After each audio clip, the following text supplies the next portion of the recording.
दोस्तों, पिछले 2-3 दिनों से अमेरिका की तरफ से भारत के ऊपर कई अनाप शनाप टिप्पणियां की गई हैं।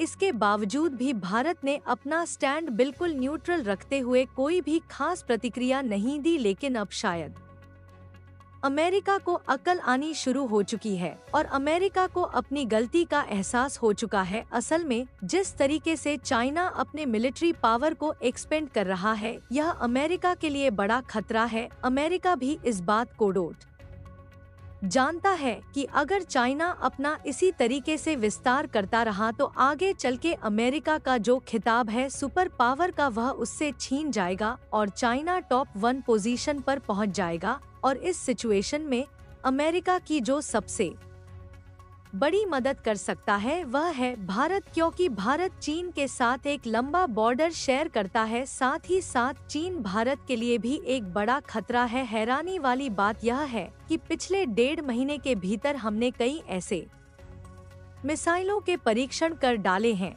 और अब फिर मिसाइल परीक्षण का समय आ चुका है। तीसरी खबर यूएनएससी यानी यूनाइटेड नेशन सिक्योरिटी काउंसिल से जुड़ी हुई है, जहां पर भारत ने एक बार फिर पाकिस्तान को उसी की भाषा में जवाब दिया है। और चौथी बड़ी खबर यह है कि रिसेंटली भारत ने जिस देश को ब्रह्मस मिसाइल एक्सपोर्ट की है, उस देश ने भारत को एक बड़ा पोर्ट ऑफर कर दिया है और बहुत जल्द वो पोर्ट भारत के नाम होने वाला है, जिसके बाद चाइना को काउंटर करने के लिए भारत को एक और बड़ी इम्पोर्टेंट लोकेशन मिल जाएगी। आइए सभी खबरों को डिटेल्स में जानते हैं।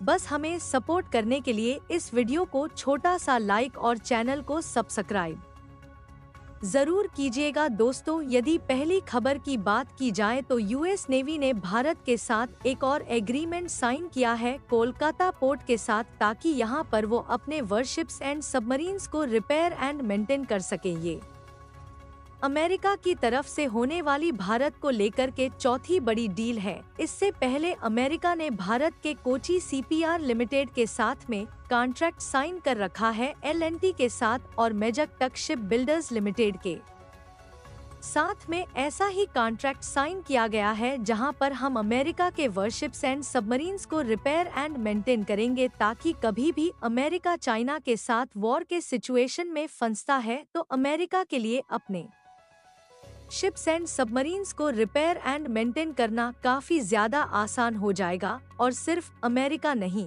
बल्कि हमने 75 सालों के रिकॉर्ड्स को तोड़ते हुए ब्रिटेन की भी वॉरशिप्स को भारत बुला करके रिपेयर एंड मेंटेन किया है। लेकिन अब अमेरिका अपना विस्तार करना चाह रहा है भारत में, ताकि चीन को किसी भी हालत में झुकाया जा सके और से प्रयास के चलते अमेरिका भारत की जो चाहे जैसी चाहे वैसी मदद करने के लिए भी तैयार है। अगर भारत के कॉन्टेक्स्ट में बात की जाए तो भारत को यहाँ पर फायदे मिलने वाले हैं, क्योंकि हमारी जो भी शिप बिल्डर्स कंपनी जिन रिपेयर एंड मेंटेन के काम को करेंगी वो यहाँ से मोटी कमाई करने वाली हैं। साथ ही साथ हमें कई एक्सपीरियंस भी शेयर किए जाएंगे। बात करें हम दूसरी बड़ी खबर के बारे में तो डीआरडीओ की तरफ से एक नोटाम यानी कि नोटिस टू आयरमेंट जारी किया जा चुका है। यह उस समय जारी किया जाता है जब कोई भी देश किसी पर्टिकुलर लोकेशन में किसी भी मिसाइल का परीक्षण करने वाला है। रिपोर्ट्स के मुताबिक बे ऑफ बंगाल में एक नई मिसाइल का परीक्षण किया जाएगा, जिसे 6 मई से लेकर के 13 मई के बीच में किया जा सकता है। यह missile surface to air counter missile होने वाली है। साथ ही साथ यह एक शिप से लॉन्च होने वाली मिसाइल होगी। इसकी रेंज लगभग 100 किलोमीटर के आसपास रहने वाली है और यह भी भारत की एक आधुनिक और घातक मिसाइल हो सकती है। हैरानी की बात यह है कि जैसे ही इस तरीके की अनाउंसमेंट शुरू की जाती है, तमाम जो फ्लाइट्स उस पर्टिकुलर एरिया से जाने वाली है, साथ ही साथ जो आने वाले शिप हैं, वो वहां से आना और अपना रास्ता बदल देते हैं।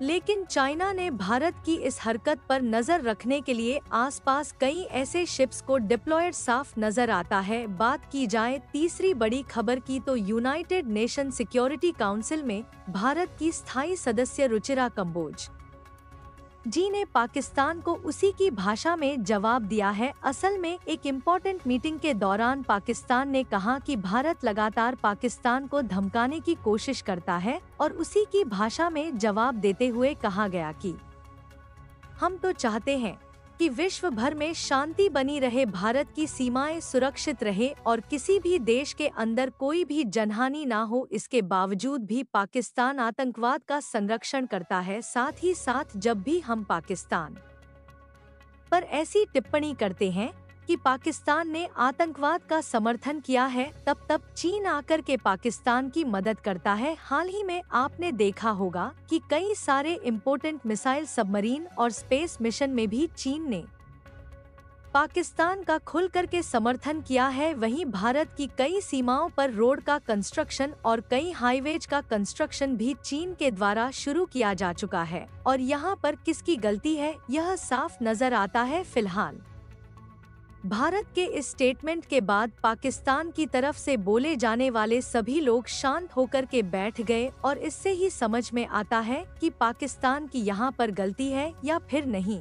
और हम बात करें चौथी और सबसे इम्पोर्टेंट खबर की, तो एशिया के दूसरे सबसे अमीर व्यक्ति गौतम अडानी जी अब इंटरनेशनली एक और पोर्ट पर अपना कब्जा करने जा रहे हैं। इससे पहले श्रीलंका में कब्जा किया गया, ऑस्ट्रेलिया में, इजरायल और अब फिलीपींस में अडानी ग्रुप एक बहुत ही इम्पोर्टेंट पोर्ट को एक्वायर करने जा रही है। यदि आपको याद हो तो रिसेंटली भारत और फिलीपींस के बीच में रिलेशंस काफी ज्यादा स्ट्रांग हुए हैं। भारत ने फिलीपींस को अपनी ब्रह्मोस मिसाइल एक्सपोर्ट की है। पेट्रोलियम प्रोडक्ट के अलावा भारत कई और इम्पोर्टेंट चीजें यूरोप के अंदर एक्सपोर्ट करता है, लेकिन यूरोप की तरफ से भारत पर कई ऐसे एलिगेशंस रिसेंटली लगाए गए हैं जो भारत के लिए आगे चलकर कई दिक्कतों का कारण बन सकते हैं। फिलहाल अडानी ग्रुप की ये पोर्ट डील फाइनल होते ही भारत दुनिया के चौथे देश में भी एंट्री ले लेगा। इससे पहले हमने श्रीलंका, ऑस्ट्रेलिया और इजराइल में एक एक पोर्ट की एंट्री ले ली है। इससे पता चलता है कि भारत किस तेजी से तरक्की कर रहा है, क्योंकि अंतर्राष्ट्रीय स्तर पर किसी भी पोर्ट पर पूरा एक्सेस ले पाना शायद आज भी कई देशों के लिए पॉसिबल नहीं है। आपको इन चारों खबरों में से कौन सी खबर सबसे अच्छी लगी, कमेंट्स में जरूर बताइएगा। भारत के ऐसे ही यूजफुल इन्फॉर्मेटिव वीडियोस पाने के लिए वीडियो को लाइक और चैनल को सब्सक्राइब जरूर कीजिए। वंदे मातरम, भारत माता की जय।